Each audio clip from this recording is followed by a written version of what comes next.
Have you ever promised yourself, "This time I'm leaving," only to find yourself running back to the very person who shattered your heart? If you've ever wondered why your brain forgives someone who keeps hurting you, the answer isn't weakness. It's something far darker. Imagine waking up every morning knowing someone is slowly breaking your soul. Yet, somehow, they're still the first person you want to text, the first face you search for, the only voice that seems capable of calming the pain they created. It sounds irrational. It sounds impossible.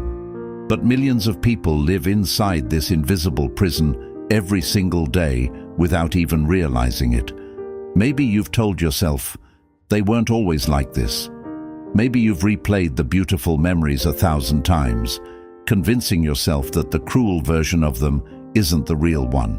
Maybe you've confused longing with love, fear with loyalty, addiction with destiny. Here's the terrifying truth. Your heart isn't the one keeping you trapped. Your brain is.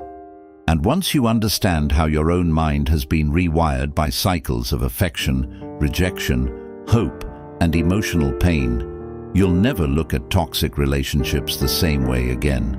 Carl Jung once said, "Until you make the unconscious conscious, it will direct your life and you will call it fate."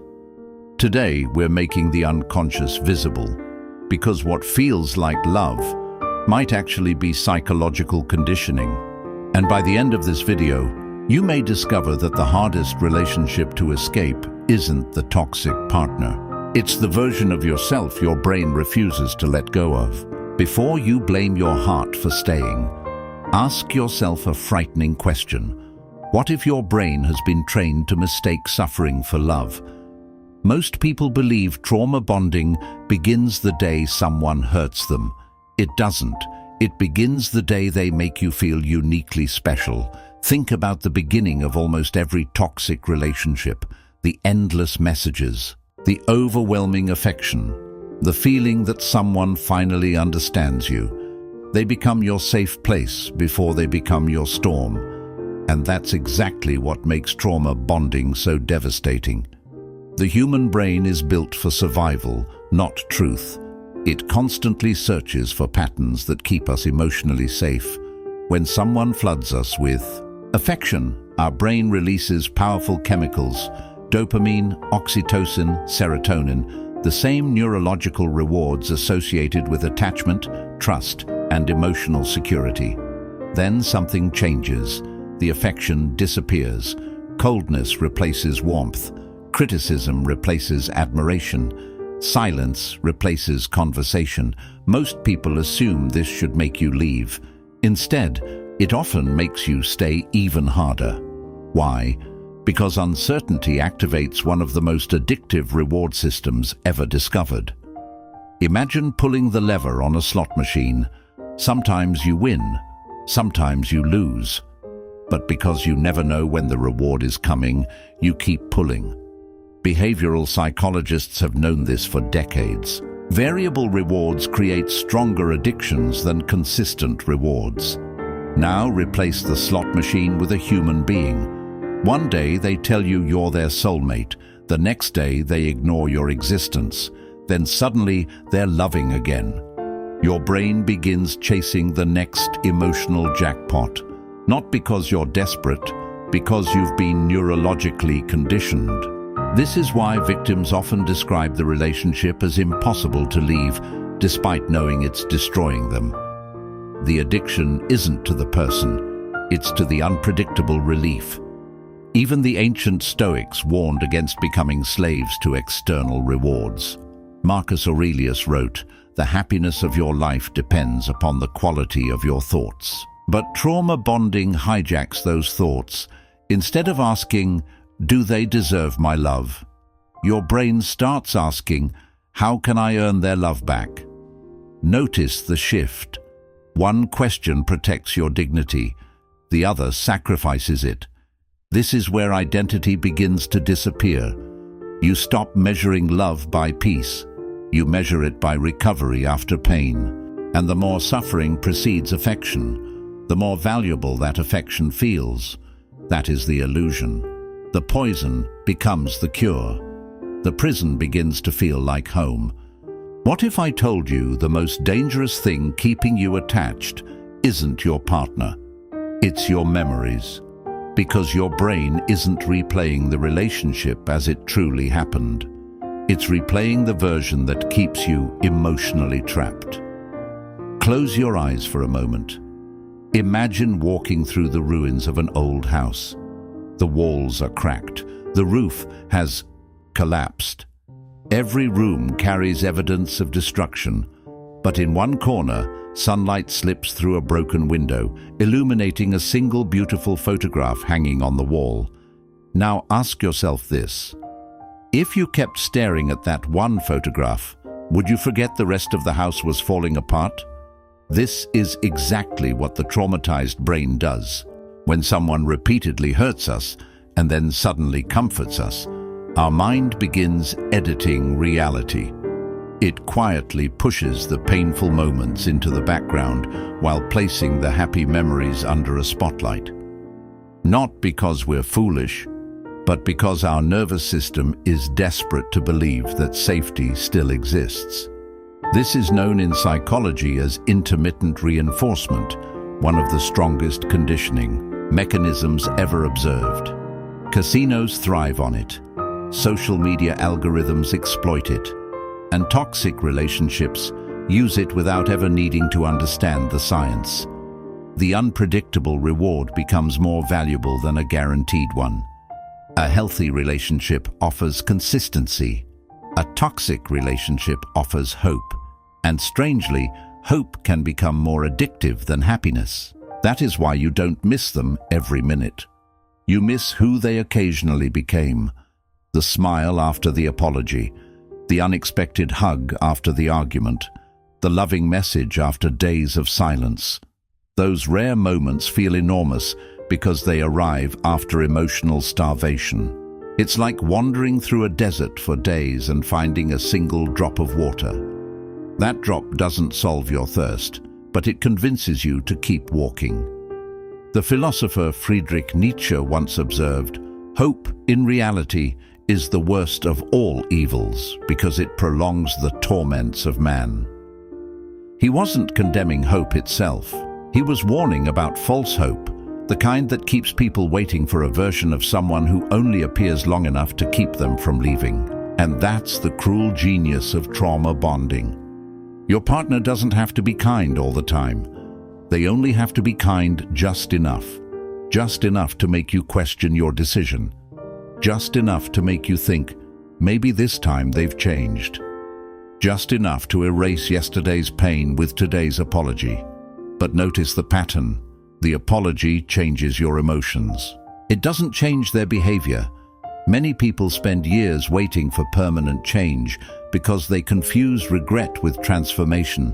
They're not waiting for reality. They're waiting for potential. And potential is one of the most dangerous illusions the human mind can chase. Carl Jung believed that people often fall in love not with who someone is, but with the image they project onto them. In trauma bonds, that projection becomes even stronger. You stop seeing the person standing in front of you. Instead, you become attached to the future version you've imagined, the one who will finally love you the way they did in the beginning. But here's the heartbreaking truth. The beginning wasn't always the real relationship. Sometimes it was the invitation. Everything after that was the price. This is why letting go feels like grieving someone who never truly existed. You're mourning the fantasy. You're chasing the memory. You're bargaining with an illusion your own brain keeps replaying like a favorite movie scene, hoping that somehow the ending will be different this time. But movies end. Trauma bonds repeat. Until one day you stop asking, "Why don't they love me?" and start asking the question that changes everything. Why have I been taught to accept a love that always comes with pain? Here's the cruelest paradox of trauma bonding. The moment you finally walk away, your brain may convince you that leaving was the mistake. Not because the relationship was healthy, but because your mind mistakes withdrawal for love. The day you leave a toxic relationship is rarely the day the pain ends. For many people, it's the day the real battle begins. The silence feels unbearable. You reach for your phone without thinking. Every notification makes your heart race. Every song reminds you of them. Every empty room echoes with memories you thought you had buried. You tell yourself, maybe I overreacted. Maybe they weren't that bad. Maybe I should call them. But here's what most people never realize. Those thoughts aren't always coming from your heart. They're coming from a nervous system that has suddenly lost the cycle it became dependent on. When a trauma bond breaks, your brain doesn't immediately celebrate freedom. It panics for weeks, sometimes months. Your body may respond the same way it responds to the loss of any powerful emotional dependency. Stress hormones surge. Sleep becomes difficult. Your appetite changes. Your thoughts become obsessive. You replay conversations over and over, searching for a different ending, as if one more answer could finally make sense of the chaos. This isn't proof that you belong together. It's proof that your brain has to relearn what safety feels like. Imagine living beside a train track for 10 years. At first, every passing train shakes the walls and steals your sleep, but eventually, your brain adapts. The noise becomes normal. One day, the trains stop, and suddenly the silence feels unsettling. Not because silence is dangerous, but because your nervous system had adjusted to constant disruption. This is what toxic love does. Chaos becomes familiar, peace becomes unfamiliar, and the unfamiliar often feels frightening, even when it's exactly what you've needed all along. The philosopher Arthur Schopenhauer once suggested that human beings often cling to suffering simply because it is familiar. We fear the unknown more than the pain we've already learned to survive. Think about that. How many people stay in relationships that slowly destroy them? Not because they're happy, but because the future without that person feels impossible to imagine. The prison may be painful, but at least it's familiar. Freedom demands uncertainty, and uncertainty terrifies a brain wired for survival. This fear often has roots far older than the relationship itself. Perhaps as a child, love was unpredictable. Maybe affection came only after you achieved something. Maybe approval disappeared the moment you made a mistake. Maybe emotional closeness was followed by criticism, distance, or rejection. Without realizing it, your young mind learned a dangerous equation. Love must be earned. So when you meet someone who gives affection, then takes it away, your subconscious doesn't see a warning sign.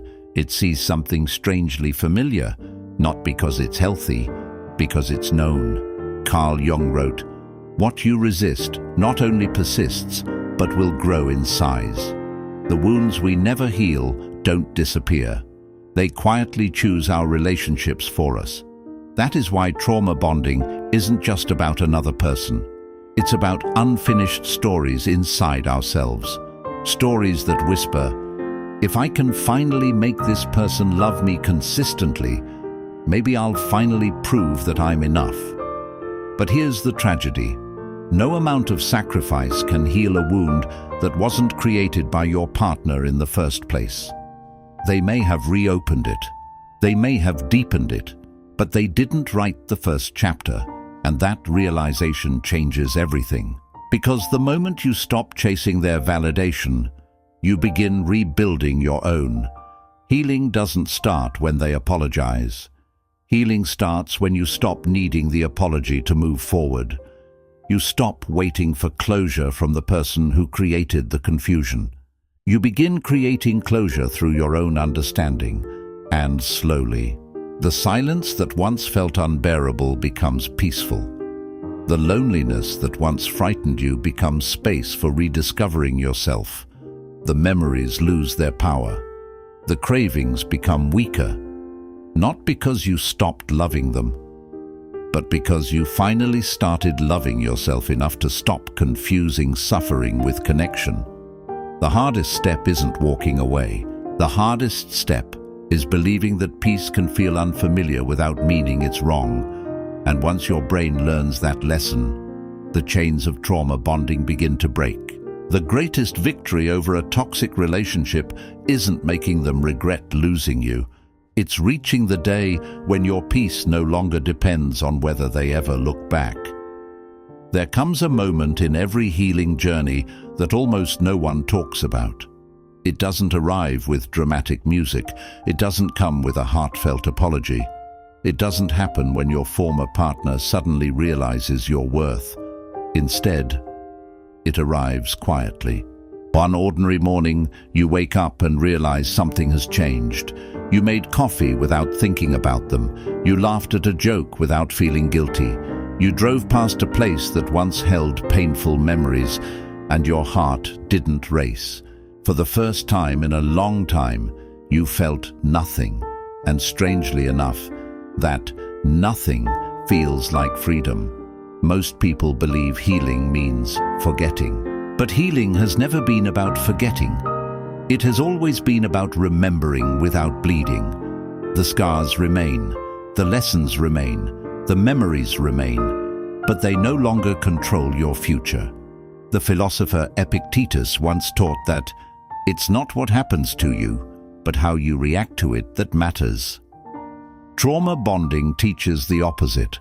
It convinces you that your emotional state depends on another person's behavior. If they're kind, you're worthy. If they're distant, you're unlovable. If they return, you matter. If they leave, you're broken. Notice what happens. Your identity slowly migrates out of your own hands and into someone else's. Without realizing it, you've handed another human being the authority to decide how you see yourself. That is the deepest wound trauma bonding creates. It doesn't just steal your happiness, it steals your authorship. You stop writing your own story. You wait for someone else to decide whether the next chapter begins. But no relationship, no matter how passionate, intense, or unforgettable, should ever require you to abandon yourself to preserve it. Real love doesn't ask you to become smaller. It doesn't reward silence. It doesn't make you question your reality. It doesn't force you to earn basic kindness.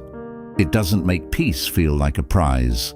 The Buddha taught that attachment is the root of suffering, not because loving someone is wrong, but because clinging to what continuously harms us blinds us to the freedom already waiting within us. Think about a bird that has lived inside a cage for years. One day the cage door opens, but the bird doesn't fly. Not because it can't, because the cage has become familiar. The sky feels too big. Freedom feels uncertain. The bird mistakes the prison for protection. How many people live exactly like that?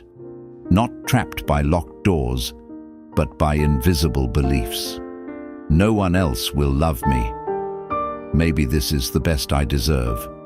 What if they're different this time? These thoughts don't come from truth. They come from fear. And fear has a remarkable ability to disguise itself as love. But here's what fear can never do. It can never build a peaceful life. Only courage can do that. Courage isn't the absence of pain. It's choosing your future over your familiarity. It's choosing self-respect over temporary comfort.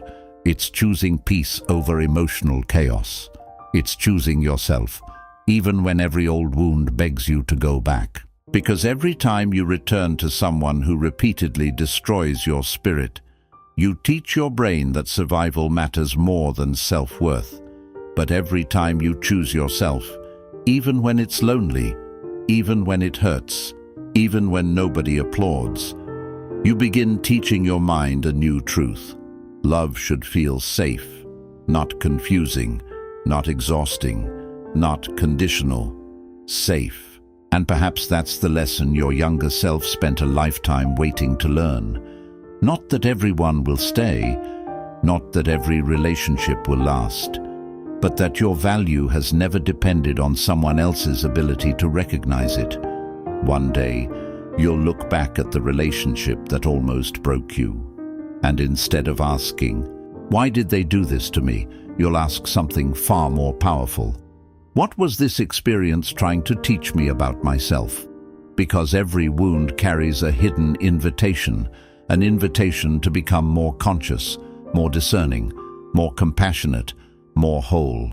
Carl Jung once wrote, "The privilege of a lifetime is to become who you truly are." Perhaps trauma bonding delayed that journey, but it never had the power to end it. The person who hurt you may have shaped one chapter of your story. They do not get to write the ending. That pen has always belonged to you. So, if this video found you while you're struggling to let go of someone who keeps pulling you back, remember this: you are not weak. You are not crazy. You are not broken. You are a human being whose brain adapted to survive a painful pattern. And what the brain can learn, it can also unlearn. The road ahead won't be easy. There will be days when memories return, when loneliness whispers, when doubt tempts you to reopen doors that should remain closed. But every step toward peace is a step away from the prison your fear once called home. The goal isn't to make them miss you. The goal is to build a life so grounded in self-respect that you no longer miss the version of yourself who accepted less than you deserved. If this message resonated with you, take a moment to ask yourself one final question. Am I holding on because this relationship is healthy, or because my fear has become more familiar than my freedom? Your answer may change the rest of your life. If this video gave you a new perspective, don't forget to like, subscribe, and share it with someone who might need these words today.